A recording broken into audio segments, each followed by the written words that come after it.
Morning.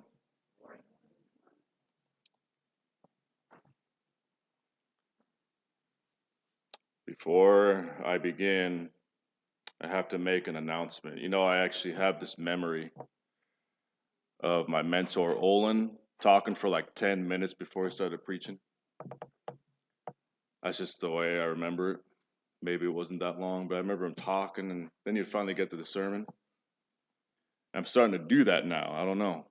Maybe it's being here. But I do have an announcement to make that I failed to tell Jerry. It's not Jerry's fault, it's my fault. There is going to be a barbecue at our house following services a week from today.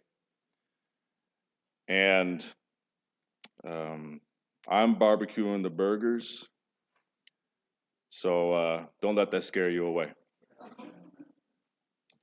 But we're going to have a barbecue. It's going to be kind of like a 4th of July weekend barbecue. So everyone is welcome. What was that? Oh, okay. And you can get in touch with Laura if you want to coordinate food with her. Okay. Kind of like it when it's a surprise because then lots of desserts show up sometimes when we don't know.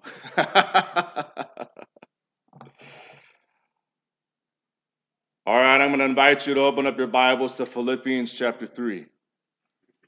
Philippians chapter 3, an epistle of Paul.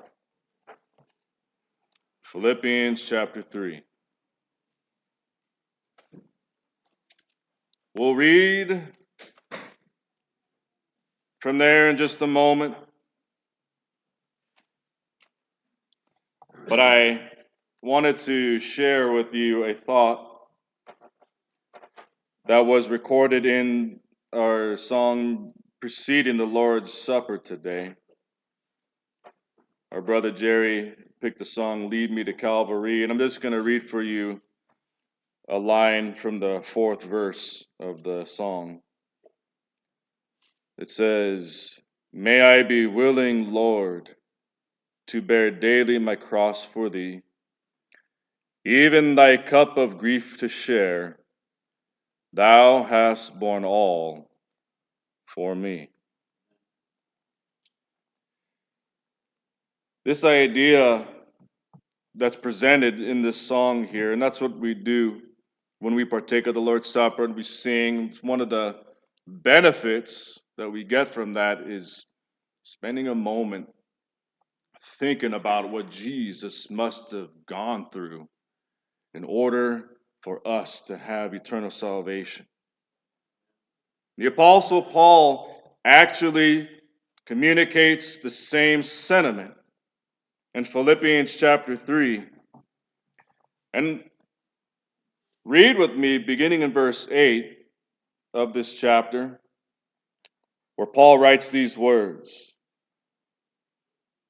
"Yea, doubtless, I count all things but loss for the excellency of the knowledge of Christ Jesus my Lord, for whom I have suffered the loss of all things, and do count them but dung, that I may win Christ, and be found in him, not having mine own righteousness, which is of the law, but that which is through the faith of Christ, the righteousness which is of God by faith,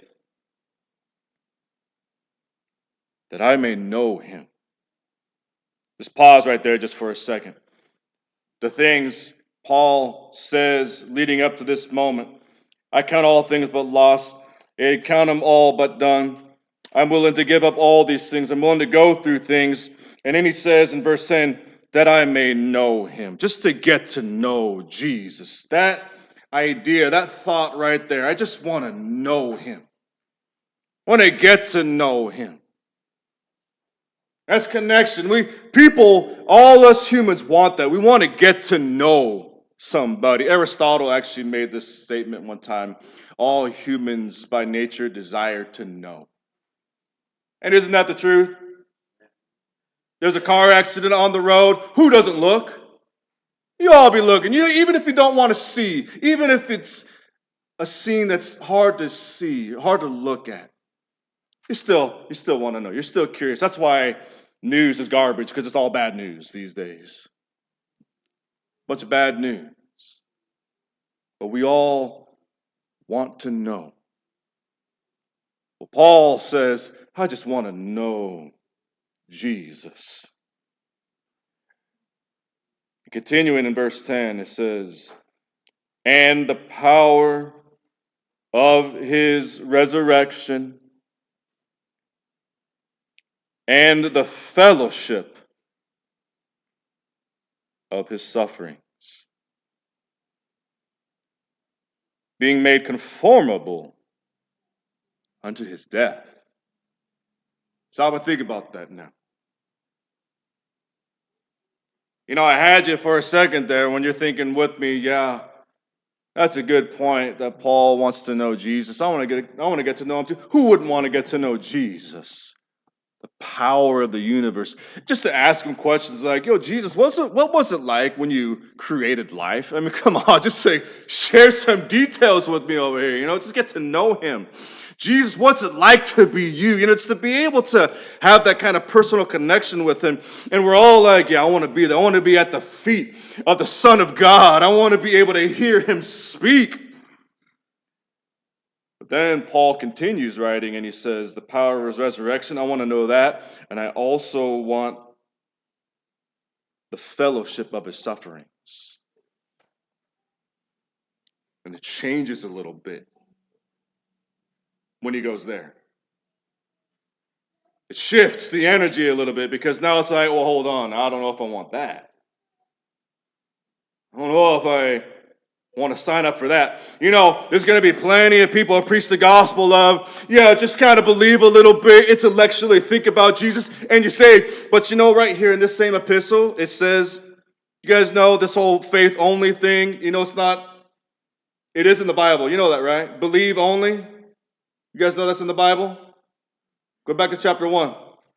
Go back to chapter 1. You're already there, right? Chapter 1. Verse 29. When you hear someone preach the gospel of faith only, I tell you, it's in the Bible. For unto you it is given in the behalf of Christ not only to believe on him, so it says only and believe in the same verse. It's there. But also to suffer for his sake. Now, that's not what I signed up for.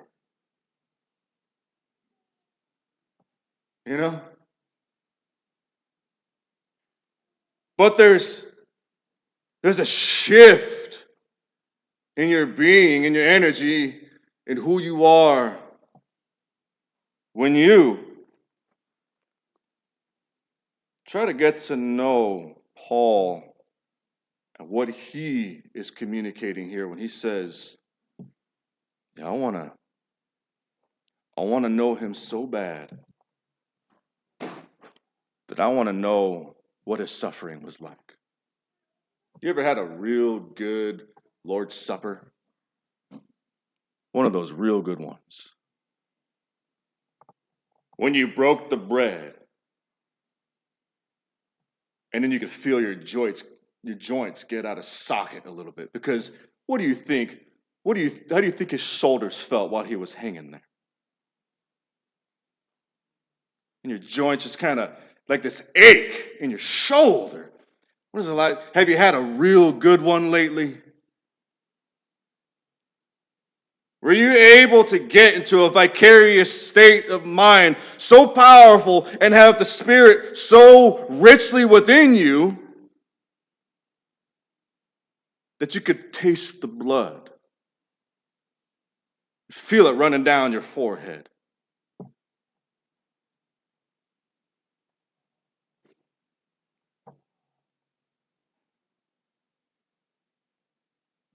Now that's going to some major extremes because I don't think we can even come close to fathoming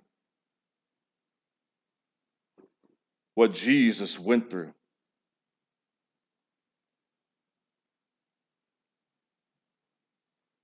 So now, I want to walk you through a couple of verses this morning that can help us try to get to know Jesus, just in a just kind of a slightly different way. Take it to Matthew chapter 4.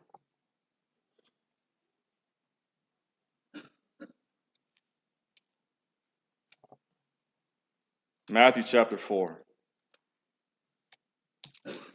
And we'll begin reading in verse 1.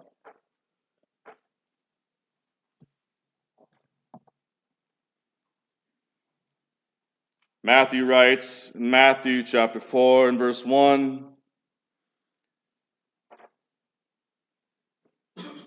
then was Jesus led up by the Spirit into the wilderness to be tempted by the devil. And when he fasted 40 days and 40 nights, he was afterward hungry. Now I'm just going to stop you right there. And, that's one of those verses that always makes me chuckle a little bit to myself because it's like kind of anticlimactic the way he says it. After 40 days of fasting, Jesus was hungry. It's like, I would be starving so bad. Like, you think he would use some stronger words there, Matthew, but he was so casual. Afterwards, he had a slight urge to have some bread. Like, it just makes me laugh when I read that. Man, he was starving, man. He was like, give me some food. That's how he felt. 40 days. Now, what do you think it was like to be in the mind of Jesus at this time?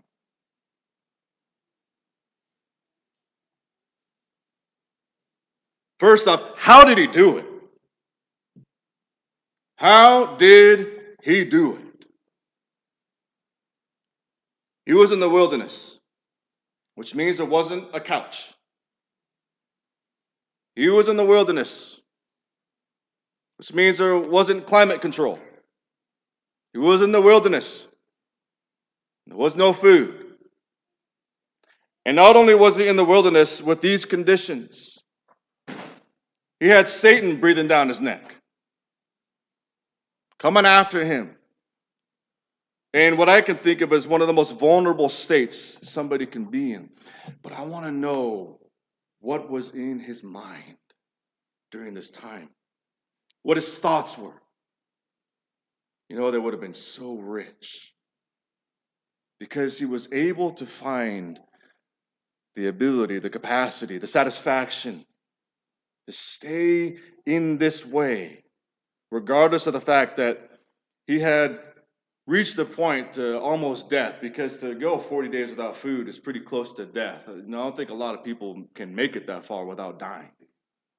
There are a few, I've looked it up, there's a few instances, and this whole 40 days, I just can't stop thinking about 40 because my wife keeps reminding me that I'm going to be 40 years old soon, in a good way. I keep getting treats, but I'm also kept reminded you're going to be 40. You're going to be 40 soon, man. Like, isn't that what they call the hill? Yeah, isn't that the hill? So it's down from here. I'm not quite there yet. I'm still in my 30s, by the way. I'm going to shout it from the rooftops as long as I can. But 40 days. Sometimes it's hard to go 40 minutes without food.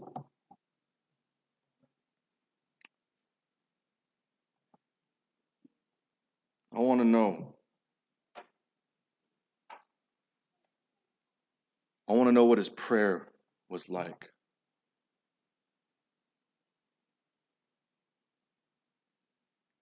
Do I want to go 40 days? No, but I'm kind of curious. If I could do like 5 minutes of feeling that way, I think I'd probably be screaming within 30 seconds, get me out of here. Get me out of this starvation. But then how did Jesus do it? And how can I touch that kind of depth? Go with me now over to the book of Luke.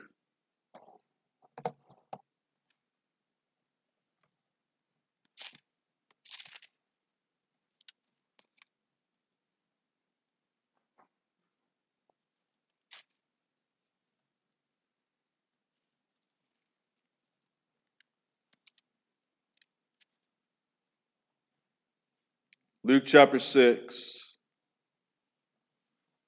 And when you get to Luke chapter 6, going over to verse 12.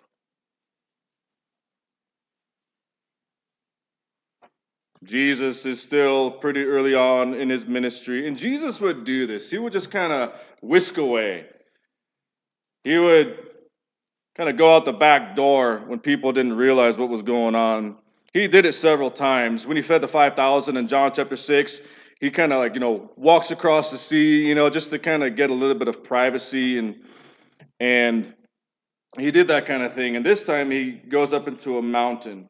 And it says, we're just going to read this verse right here. Luke 6 and verse 12, it says, "And it came to pass in those days that he went out into a mountain to pray, and continued all night in prayer to God."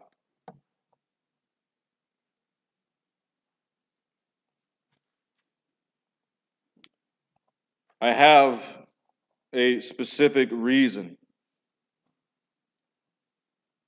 for talking about this verse. And the reason why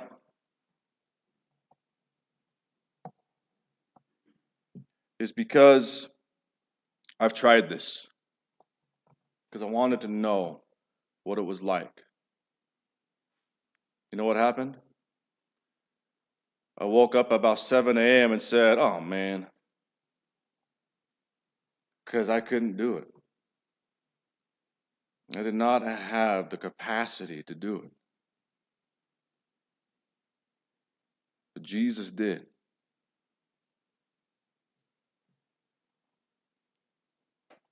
I want to know what his prayer was like. I want to know what he said to the Father. I want to know what the timbre was in his voice. I want to know the pitch of his voice. You ever done a road trip and you're falling asleep? I'm horrible at it. Laura usually drives on those trips because I don't know what it is about cars and me falling asleep. If I'm in the passenger seat, you do not have good company. I'm asleep. But when I'm driving, I slap myself. Like I actually slap myself to try to stay awake. Did Jesus slap himself that night? I don't know. Like he and the Father had something to talk about. Did he go through those emotions, or did he just have so much strength and so much capacity? It didn't even faze him. But he was still flesh. He was still man. You know what I mean? But I also think about this kind of stuff. I'm going to share with you something that a lot of you probably already know about. You remember back in the 60s, it was kind of a big thing. I think it was the 60s anyway. And I can't remember what country it was, but it was in some Asian country. There was a monk who actually lit himself on fire in a protest. And he was in a seated position, and he was able to stay in this position, in like a prayerful position, until he died, burning up. And I think to myself, if someone who is just mere human can have that kind of capacity, what kind of capacity do you think Jesus had?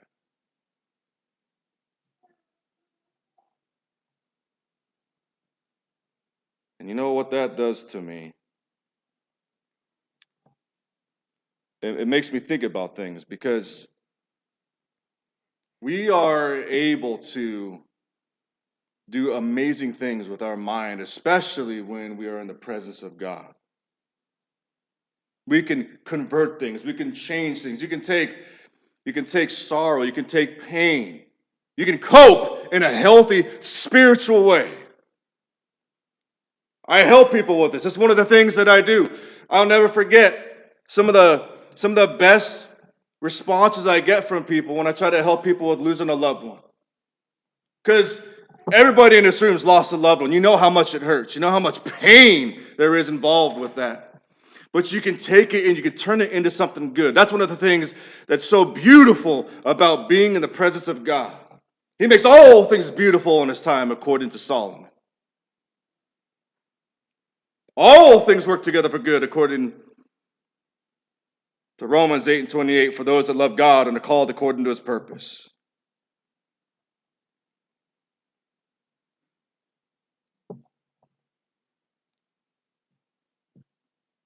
But I remember when I have lost loved ones,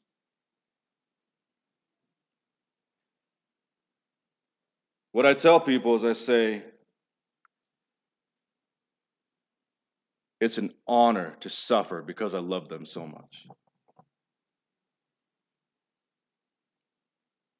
Like it actually takes the pain of losing somebody and it converts it into something productive. And it motivates me. It's an honor to feel pain.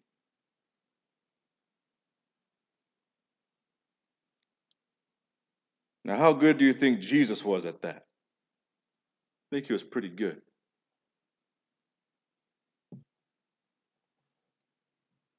A rock for us to lean on. Now, think about sinfulness and the pain and the agony that sin has brought upon humanity. Way back in the beginning, they were in the garden, and everything was okay. And then thorns and thistles started growing because of sinfulness.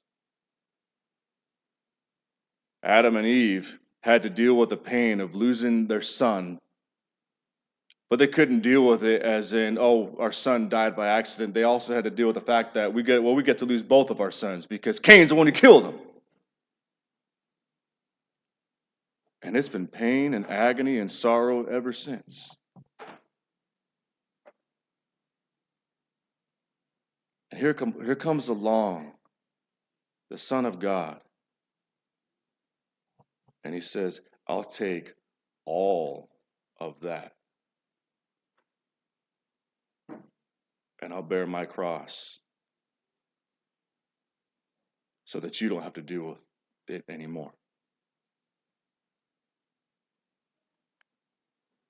And Jesus, who was able to resist temptation after 40 days of being without food, could barely even handle thinking about the crucifixion. Before it even happened, he sweat, as it were, drops of blood, and was so heavy he couldn't hardly handle it. That's how much pain, how much agony.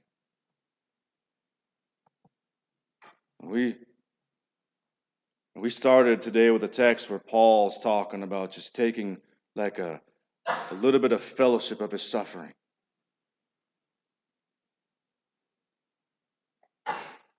But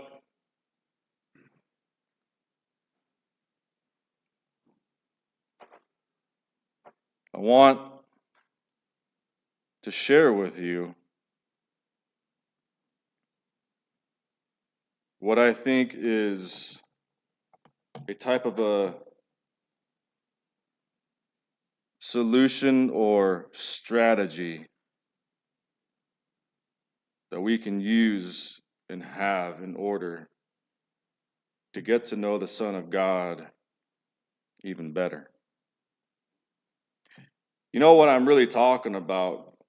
What I'm actually preaching to you right now is really walking with Jesus.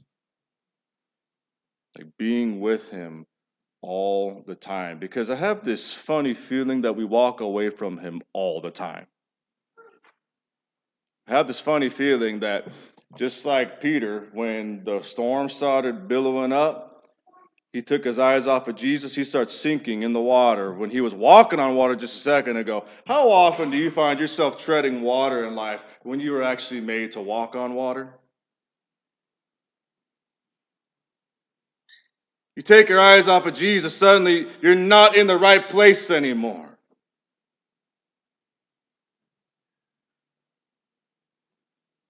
So go with me now to Psalm 139 to finish up the lesson.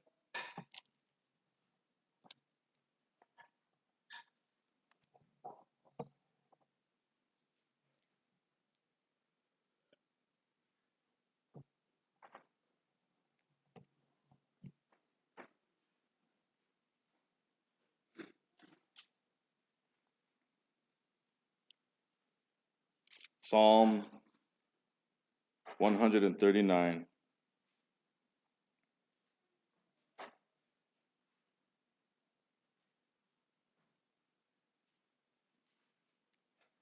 Beginning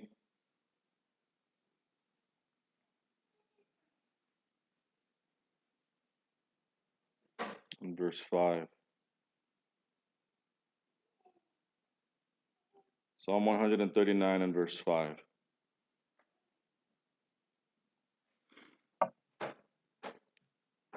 David says, "You have beset me behind and before, and laid your hand upon me."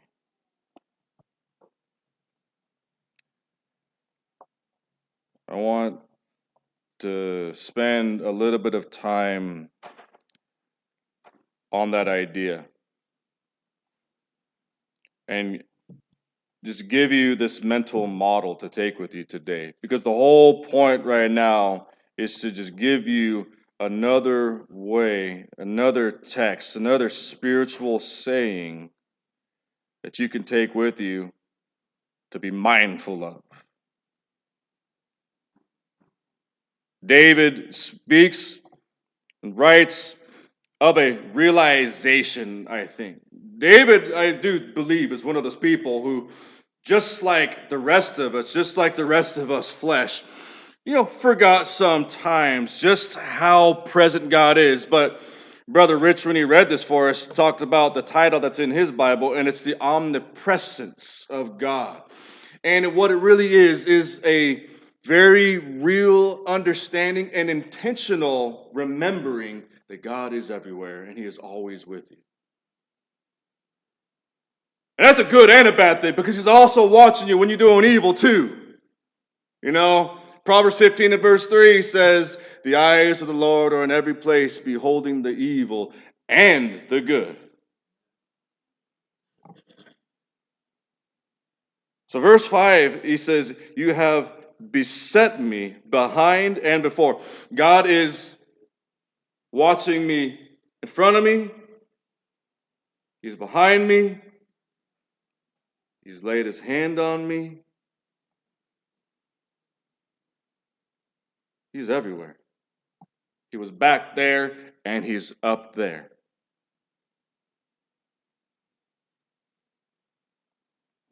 Do you live like that? Is my question. You know what I mean? Like, do you live like that? Do you feel like that? And that's where it really becomes real. That's when the rubber is meeting the road in this lesson because this isn't one of those lessons of, well, yeah, of course. It's not necessarily a feel-good lesson. It's a lesson for you to stop and think, I need to be more intentional in the fact that I have God everywhere all the time. It's a comforting thing. It's a pleasant thing. But how often do we forget it?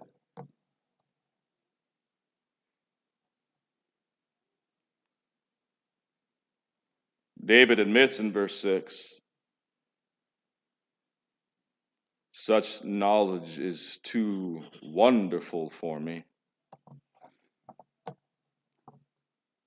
It is high, I cannot attain unto it."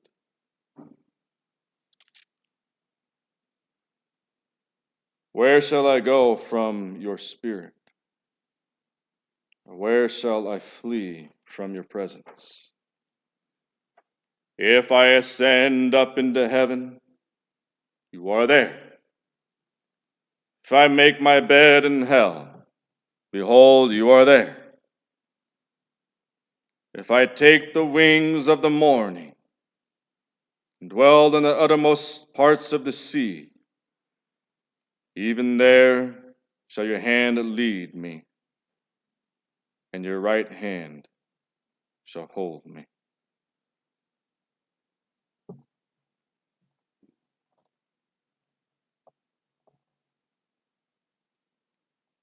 So I think that Jesus was able to keep that and hold that in his mind and in his consciousness at all times, is what I think was one of the things that he was able to do that the rest of us go in and out of. That's why I started the lesson by asking and wondering about what was on the mind of Jesus when he was 40 days into starvation. Honestly, I think he was just in the tabernacle with God. That's where he was. I think he was always there. I don't think he let anybody, grab his attention to the point that he got distracted from that. I think probably, you know how Jesus turned everything into a lesson? Someone would say, you know, blessed is the woman that gave birth to you. Like they'll just say something like that. He didn't say thank you. He said, but blessed are those that hear the will of God and do it. You're walking by on his way to be crucified, eventually, he's on his way to the Garden of Gethsemane, and they pass along a vine, a grapevine. And Jesus says, take a look at this vine. I am the vine, you are the branches. I think he had his head up in the clouds, Like you couldn't faze him. And because of the omnipresence of God, you can also be unfazable. You just have to remember that God is there always. What is he teaching me right now? You got something going on? God loves you so much, he won't let you continue down the path that you're going. You got something to change.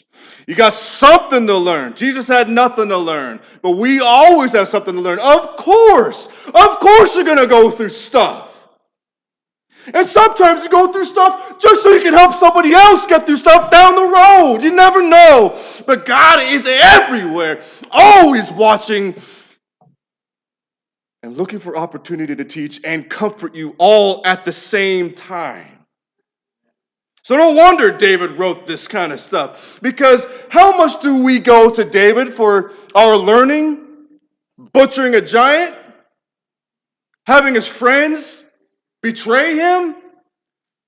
Being rejected? Having a king chase him down? We go to him and we say, well, if David can do it, I can at least do it a little bit, And if Jesus can take upon him the sin of every single one of us, I at least can repent and say thank you and love him and rejoice because of it and tell other people about it.